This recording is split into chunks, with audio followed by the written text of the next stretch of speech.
إذا غاب عن الناس العلم جاء الجهل، وإذا قصرنا في بيان التوحيد سوف يحضر الشرك، وإذا أحجمنا عن نشر السنة سوف تنتشر البدعة، وإذا قصرنا في نشر الطاعات أتت المعاصي والسيئات.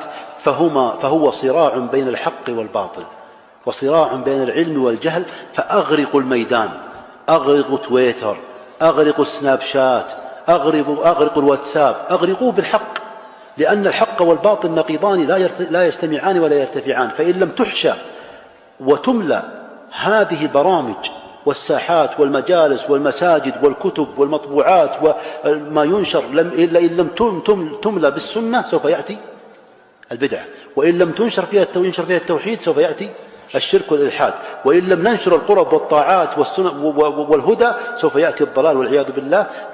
فهو صراع بين الحق والباطل. متى